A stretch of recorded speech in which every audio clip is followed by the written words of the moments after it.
কিন্তু বাংলার এই জমিনকে নিয়ে কলকাতার মলম বেচা কিছু সাংবাদিক কুতকুতির মতন কটকটির মতন লাফালাফি করে বাংলাদেশকে দখল করতে চায়। কয় চট্টগ্রাম চাই, ফেনী চাই, নোয়াখালী চাই, কুমিল্লাও চাই, খুলনাও চাই। আমরা বলি কেন ব্রাহ্মণবাড়িয়া চাও না? ব্রাহ্মণবাড়িয়া চাও না? ব্রাহ্মণবাড়িয়া পছন্দ হয় না? ওই যে ব্রাহ্মণবাড়িয়া টেরা দিয়া দেয়, এজন্য ব্রাহ্মণবাড়িয়া চায় না।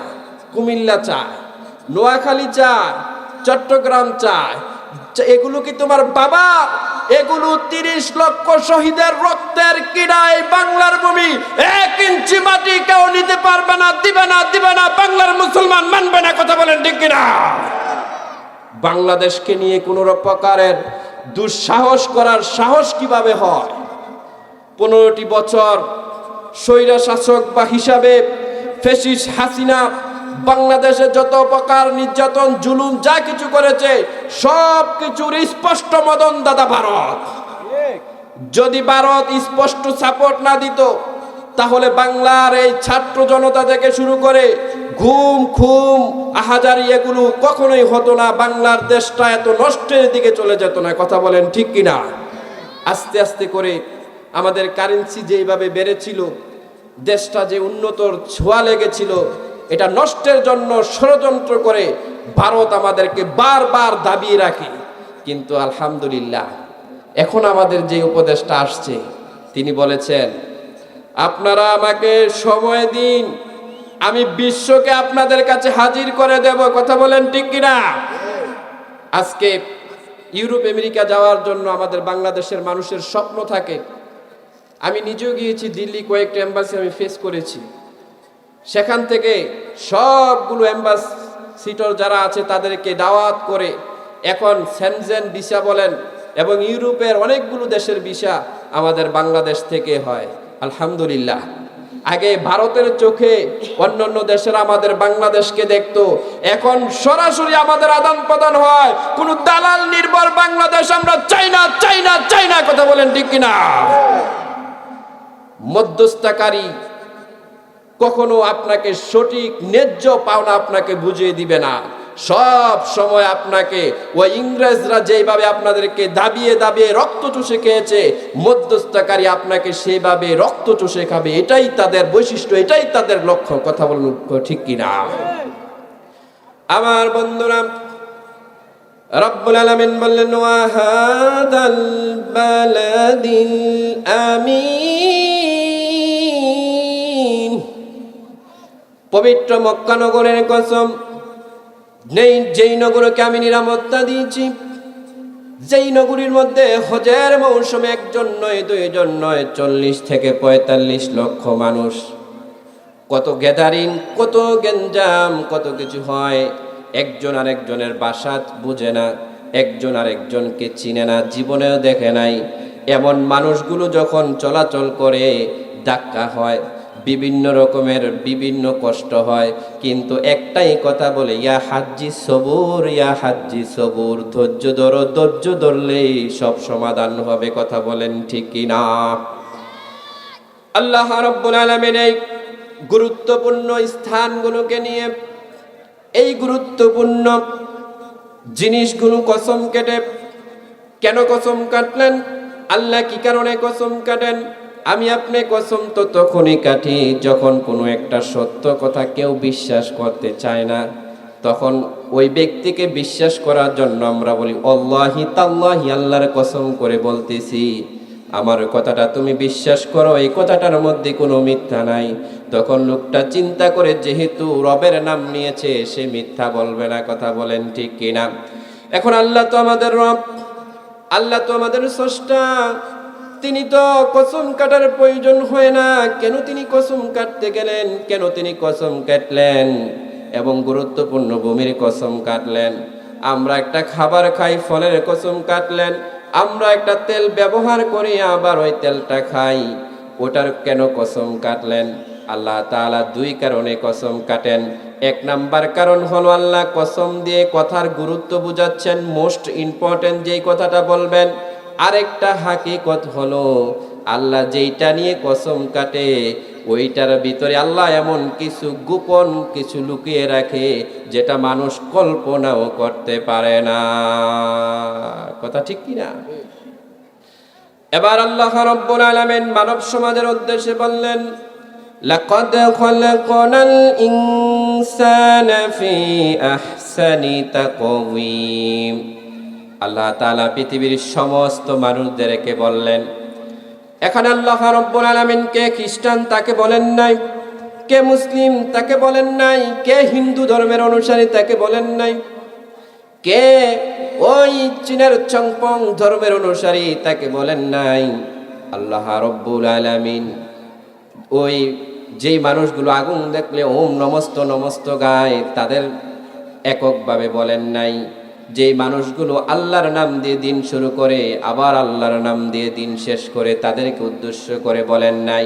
দলমত নির্বিশেষে, জাত বর্ণ ধর্ম সব নির্বিশেষে আল্লাহ বললেন, ও পৃথিবীর মানুষেরা শোনো শোনো, তোমাদেরকে একটা মেসেজ দিতে চাচ্ছি। আমরা বললাম আল্লাহ কি মেসেজ দিচ্ছেন? আল্লাহ বললেন, লাকাদ খালাকনাল ইনসানা ফি আহসানি তাকওয়িম। ও পৃথিবীর মানুষেরা জানো নাকি আমি আল্লাহ রাব্বুল আলামিন তোমাদেরকে উত্তম অবয় দিয়ে শ্রেষ্ঠ করে শ্রেষ্ঠ সৌন্দর্য দিয়ে আমি আল্লাহ রাব্বুল আলামিন তোমাদেরকে সৃষ্টি করেছি। আরেক জায়গায় আল্লাহ বললেন, আল্লাযী খালাকাকা ফাসাওয়াকা ফাআদালাক। আমি আল্লাহ রাব্বুল আলামিন তোমাদেরকে ভারসাম্যপূর্ণ করেছি। আমার বাইরে দুনিয়ার কত কিছুর কথা নিয়ে কত গবেষণা আপনি করেন, কত রিসার্চ আপনি করেন। আপনার মুখের সামনে যে খাবার আসে, এই খাবারটা মুখে দেওয়ার আগে আপনার নাকে একটা গ্রান যায়, নাক সিগন্যাল দেয় ব্রেইনের মধ্যে খাবারটা ভালো নাকি খারাপ। আপনি কি একবারও চিন্তা করলেন না ওই দয়াময় আল্লাহ আমার নাকটাকে যদি পেছন দিক দিয়ে দিত, খাবারটা আমি কিভাবে গ্রহণ করতাম? আমার জন্য কি খাবারটা সহজ হতো নাকি?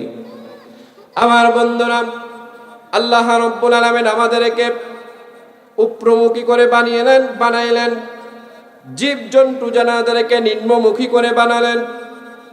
আমরা মন মতো যা ইচ্ছা তা করতে পারি, কিন্তু আল্লাহর অন্য সৃষ্টি মন মতো যা ইচ্ছা তা করতে পারে না। কিন্তু মানুষ যা ইচ্ছা তা করতে পারে। আল্লাহ আরেক জায়গায় বললেন যে মানুষ পারে না এমন কোন কাজ পৃথিবীর মধ্যে আমি রাখি নাই। লাইসাল ইনসানু ইল্লা মা সা। মানুষ পারে না এমন কোন কাজ আমি পৃথিবীতে রাখি নাই। ওই যে বিশাল পাহাড় দেখা যায়, ওই পাহাড় মানুষ কেটে ফেলে। ওই যে অগ্নিকুণ্ড দেখা যায় বিশাল, এটাকে মানুষ নিভাইয়া ফেলে। ওই যে নদী দেখা যায়, নদীর স্রোত মানুষ বেড়িবাদ করে নদীর স্রোতকে আটকিয়ে দেয়। এই যে অন্ধকার মানুষ লাইট জ্বালিয়ে আলোকিত করে ফেলে। কথা ঠিক কিনা? আবার আলোকে মানুষ বিশাল দালান বানিয়ে এটাকে অন্ধকার ছিন্ন করে ফেলে। কথা ঠিক কিনা? আমার বন্ধুরা, তাফসীরের মধ্যে একটা কথা এসেছে, সাদ ইবনে ঈসা নামক একজন সওদাগর অনেক সুন্দরী অপরূপা একজন স্ত্রীকে বিবাহ করলেন। বিবাহ করতে গিয়ে পূর্ণিমার রাতে তিনি স্ত্রীর সাথে গল্প করতেছেন, কথা গোপন করতেছেন। আরবের নারী হঠাৎ করে সাদ ইবনে ঈসা স্ত্রীকে বলে, ওগো আমার প্রিয়তমা, ওই যে আল্লাহর আকাশের চাঁদ দেখা যায়, ওই চাঁদটা আমার মনে হয় ওই চাঁদ থেকে তুমি আমার কাছে আরো অনেক সুন্দর। শুধু এই কথাটাই তিনি বললেন না, তিনি বললেন, আল্লাহর কসম করে বলি, ওই চাঁদ থেকে যদি তুমি সুন্দর না হও তুমি তালাক। নাউযুবিল্লাহ পড়েন। আমার বন্ধু, ইসলামে একটা কথা আসছে, আবু মুদাহিরুল্লাহি তালাক। ইসলামের সর্বনিম্ন স্তরের হালাল হলো তালাক। আমাদের সমাজে দেখবেন স্বামী স্ত্রী ঝগড়া লাগে, কয় তোর সাথে সংসার করবো না, তুমি তালাক, আছে না নাই? কেউ তো 1 2 3 আবার বাইনটাও মারে, ঠিক কিনা? মাইরা আইসা মসজিদের ইমাম সাহেবের কাছে চুপে চুপে আইসা বলে, হুজুর আপনার বাবির দুইটা বলছি। কই কোনটা বলছেন? কই যেটা বলে চইলা দা।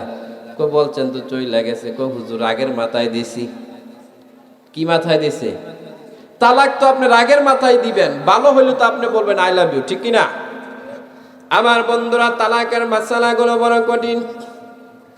কোন স্বামী যদি স্ত্রীকে হাসাহাসি করেও তালাক দেয়, তালাক হয়ে যাবে। আবার কোন স্বামী যদি রাগের মাথা দেয়, ও তালাক হয়ে যাবে। আমাদের বাংলাদেশে হাজার হাজার নারী পুরুষ এরকম তালাক দেওয়া অবস্থায় সংসার করতেছে ছেলে সন্তানদের মুখ তাকাইয়া, কিন্তু কিয়ামতের ময়দানে দেখা যাবে ওই স্বামী স্ত্রী জেনার গুনাহ নিয়ে দাঁড়াতে হবে। কথা ঠিক কিনা? এজন্য বিবাহের আগে ছেলেকে মেয়েকে তালাকের মাসালা শিখা। এই তালাক একটা খুব কঠিন মাসালা। এটা আমাদের মুসলিম কমিউনিটি বাংলাদেশ এটা জানে না। আমাদের কাছে ইন্টারনেটে আমাদের ওয়াজ থাকার কারণে বিভিন্ন সময় কল আসে প্রবাস থেকে, হুজুর প্রবাস থেকে স্ত্রী তালাক দিছি, হইবনি? বললাম হয়ে যাবে, কারণ আপনি তো স্বজ্ঞানে স্ব ইচ্ছায় আপনি একক চিন্তায় তালাক দিয়েছেন, আর এটা আপনার অধিকার, আপনার হক। কেউ যদি তালাক দিয়ে দেয় স্ত্রীকে, ওই স্ত্রীকে পুনরায় আনতে হলে ওই স্ত্রী আরেক জায়গায় বিবাহ বসতে হবে। বর্তমানে একটা জিনিস ভাইরাল হয়েছে, এক মাওলানার কাছে গেছে।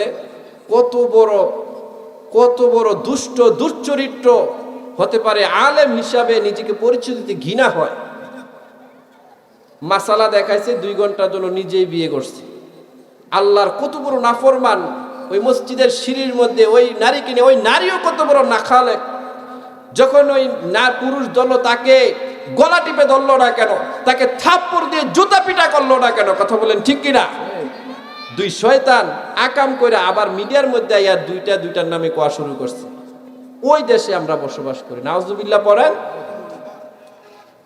আমার বন্ধুরা, এই তালাকের মাসালা খুব গুরুত্বপূর্ণ। এই তালাক শব্দটা মুখ দিয়ে খবরদার বাহির করবেন না। কখনো স্ত্রী ছেড়ে দিবেন, তারপরও তালাক বলবেন না, কারণ একবারও যদি এটা বেরিয়ে যায়, দ্বিতীয়বার এটাকে আর ফিরানো যায় না।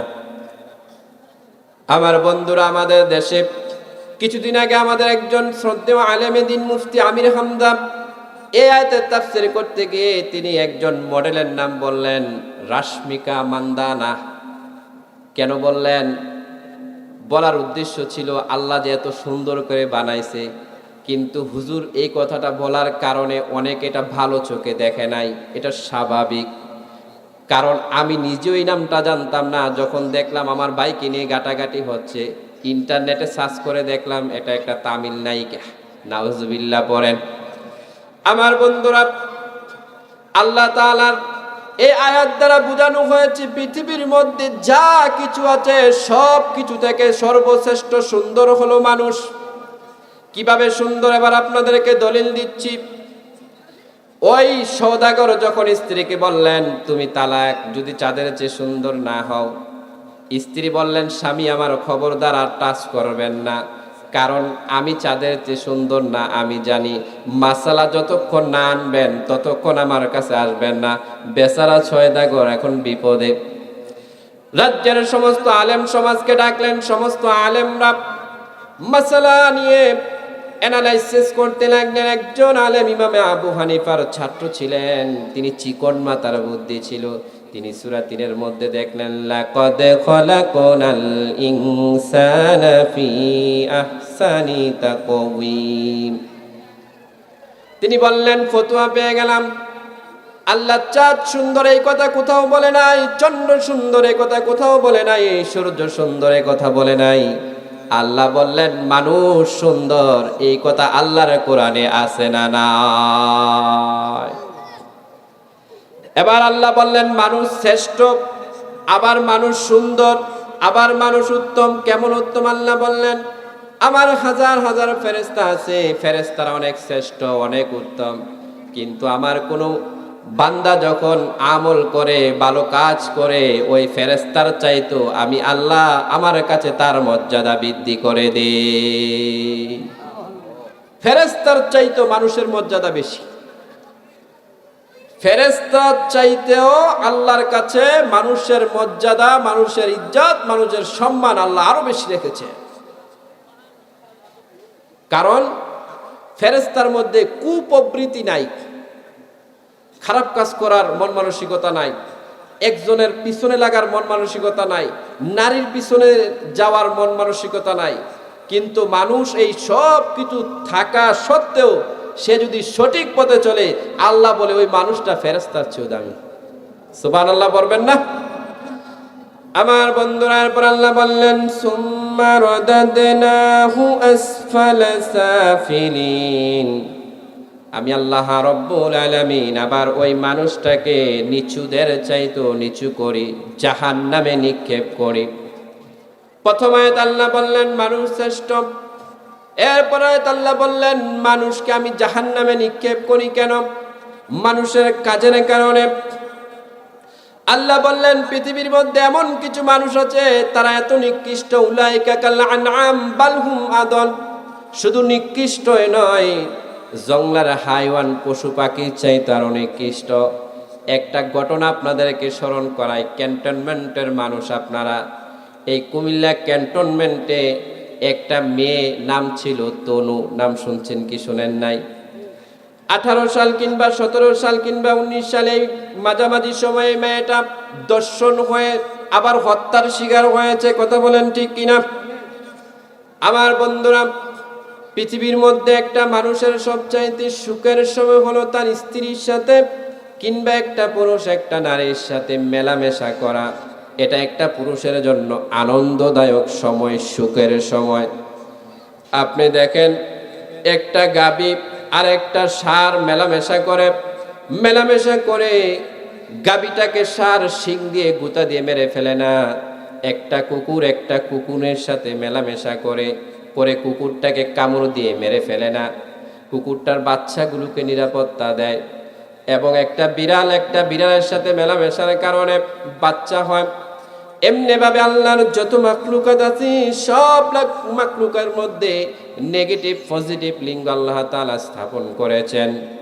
আমার বন্ধু, কোনো নেগেটিভ আর পজিটিভের যে আকর্ষণ, কোনো মাখলুকাত এই কাজ করার পরে একটাকে আরেকটা মেরে ফেলে না। কিন্তু আমার বাংলার মানুষ নয়, সারা পৃথিবীর মধ্যে আমরা এত শ্রেষ্ঠ মানুষ, এত উঁচু মানের মানুষ, এরপরও কিছুক্ষণ আগে পৃথিবীর সবচেয়ে আনন্দ মুহূর্ত সময়টা কাটাইলাম, আবার কিছু সময়ের বিনিময় ছুরিটা বাহিরে করিয়া এই নারীটাকে হত্যা করতে আমার দ্বিধা হলো না, হাতটা কাঁপলো না। আল্লাহ বললেন তে মানুষ নয়, সে মানুষ নয়, উলাইকা কাল আনআম বাল হুম আদল, ওই জঙ্গলার পশু পাখি হাইওয়ান জানোয়ার এর চাইতেও সে নিকৃষ্ট। কথা বলেন ঠিক কিনা? শুধু তাই নয় আমার ভাইয়েরা, আপনারা জানেন আমাদের বাংলাদেশটা সুজলা সুফলা শস্য শ্যামলা কত সুন্দর একটা বাংলাদেশ। এই দেশের যেদিকে তাকাই সবুজ সমারোহ দেখে আমাদের মন ভরে যায়। এই দিকের প্রতিটা গ্রামে গ্রামে মসজিদ আছে না নাই? আজানের সুরে আমাদের মন ভরে যায়। আমরা চাই আমাদের এই দেশটা সুন্দরভাবে চলুক, এই দেশটার মধ্যে অন্যায় না হোক। অন্যায় না হওয়ার পক্ষে কথা বলা এটা কিন্তু একটা সাধারণ বিষয়। কথা বলেন ঠিক না?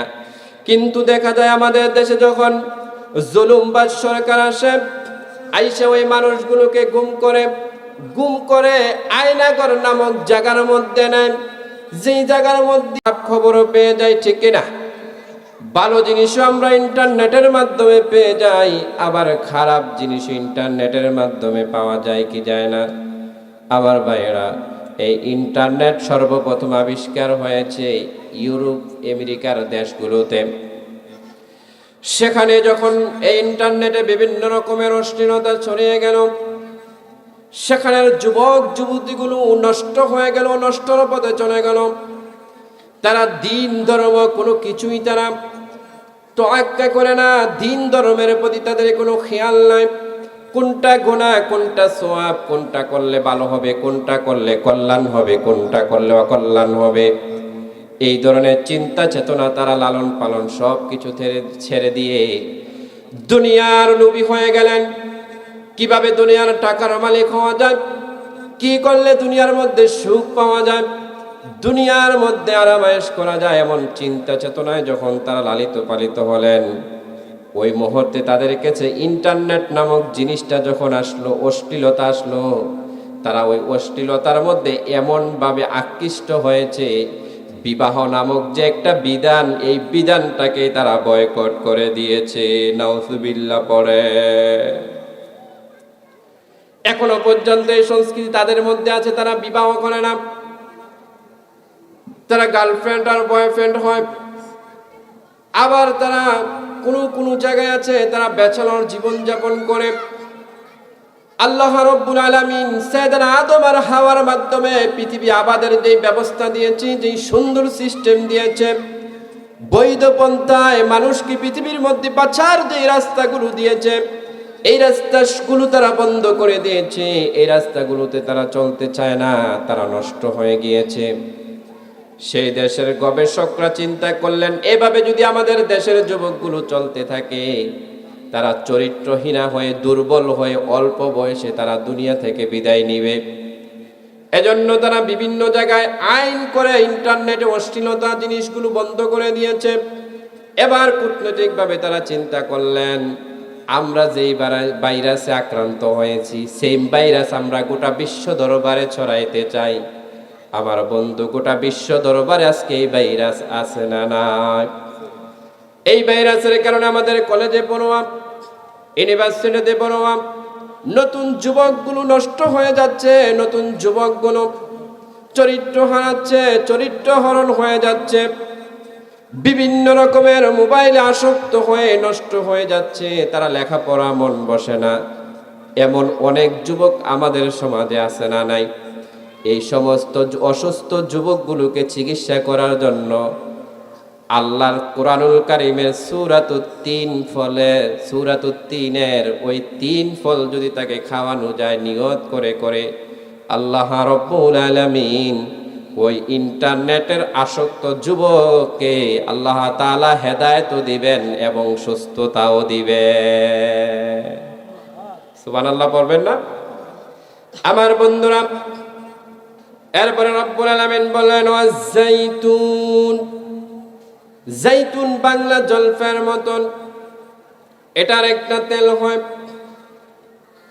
পৃথিবীর মধ্যে বিজ্ঞানীরা গবেষণা করে দেখলেন, পৃথিবীর মধ্যে যত তেল আছে, যত তৈল আছে খাবারের, সর্বশ্রেষ্ঠ এবং উপকারী তৈল হলো জাইতুনের তেল। এই তিন আর জাইতুন কোথায় উৎপন্ন হয়? দামেস্কের শহরে, সিরিয়ার শহরে, যেই জায়গাগুলোর মধ্যে বাইতুল মুকাদ্দাসের চতুর্পাশে, যেই জায়গাগুলোর মধ্যে অসংখ্য নবী রাসূল আগমন করেছেন, পবিত্র ভূমি, যেই জায়গার মাটিগুলো পর্যন্ত পবিত্র। আমার বন্ধু, এমন এমন জায়গা আছে, ওই সমস্ত জায়গার মধ্যে ইস্তেগফার পরে যদি ওই রাস্তা দিয়ে না হাঁটে, মানুষ পাগল হয়ে যায়। এমন এমন জায়গা আল্লাহ তাআলা সেখানে রেখেছেন। আজকে সিরিয়া একজন জালেম থেকে মুক্ত হয়েছে, কিন্তু গবেষকরা বলতেছে, কোরআন বলতেছে, এই সিরিয়া একদিন ইসলামী স্টেট হবে। এই বাইতুল মুকাদ্দাস থেকে গোটা বিশ্বকে ইসলামী রাজতন্ত্র ঘোষণা করা হবে। ইসলামী রাজতন্ত্রের মাধ্যমে গোটা বিশ্বটাকে মুসলিম জাহান ঘোষণা করা হবে। মুসলিম শরিয়া আইন প্রতিষ্ঠিত হবে। এই শাম আর ইয়ামেনের মধ্যে আল্লাহ রাব্বুল আলামিন এই জায়গাগুলোর মধ্যে অসংখ্য ফেরেশতাও পাঠিয়েছেন, আবার নবীও পাঠিয়েছেন। এই জায়গাগুলোকে কোরআনের ভাষা বলা হয় পবিত্র ভূমি। এরপর আল্লাহ বলেন, তুরে সিনিন, আল্লাহ সিনান পর্বতের কসম কাটলেন। অনেকে কয় তুর পাহাড়, এখানে বুঝতে হবে আরবিতে তুরত্ব পাহাড়, আবার জাবালত্ব পাহাড়। তুর ওই পাহাড়কে বলা হয় যেই পাহাড়ের উপরে গাছপালা আছে, জাবাল ওই পাহাড়কে বলা হয় যেই পাহাড়ের উপরে গাছপালা নাই। এখানে আল্লাহ সুবহানাহু ওয়া তাআলা যেই পাহাড়ের কসম কেটেছেন, এই পাহাড়টা সাধারণ পাহাড় নয়, এটা দুনিয়ার সাধারণ পাহাড় নয়। এই পাহাড়টি এমন একটি পাহাড়, এত দামি পাহাড়, যেই পাহাড়ে আল্লাহর পয়গম্বর মুসা দাঁড়িয়েছে, আর আল্লাহ রব্বুল আলামিন আকাশ থেকে সরাসরি সাইয়েদনা পয়গম্বর মুসার সাথে কথা গোপন করেছে। সুবহানাল্লাহ পড়বেন না? আমার বন্ধুরা, অন্যান্য নবীদের সাথে ওহীর মাধ্যমে আল্লাহ কথা বলেছেন, বার্তাবাহক ফেরেশতার মাধ্যমে কথা বলেছেন, কিন্তু সাইয়েদনা মুসা তুর পাহাড়ে একটা জায়গার মধ্যে দাঁড়িয়ে থাকতো, আকাশ থেকে কথা আসতো। আল্লাহ কথা বললে মুসা জবাব করে দিতেন, আবার আল্লাহ মুসার কথা শুনে জবাব দিতেন। এমন একটা দামি পাহাড় পৃথিবীর মধ্যে আর একটাও আপনি দেখাতে পারবেন না। কথা ঠিক কিনা? এরপরে রব্বুল আলামিন বলেন, ওয়াহাদাল বালাদিল আমিন।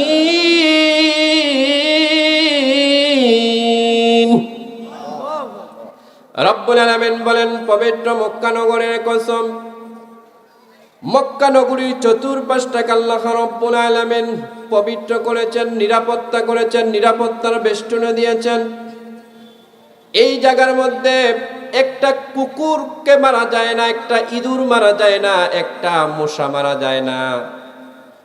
জাহিলিয়ার যুগে শত্রুতামি হলে বাবার খুনি যদি ওই হেরামের মধ্যে পবিত্র জায়গায় ঢুকে পড়তো, ওই বাবার খুনিকে ওই জায়গার মধ্যে পেও সেখানে খুন করতো না। পবিত্র জায়গার সম্মান রক্ষা করার জন্য কিয়ামত পর্যন্ত এই জায়গার সম্মান আল্লাহ রাব্বুল আলামিন দিয়েছেন।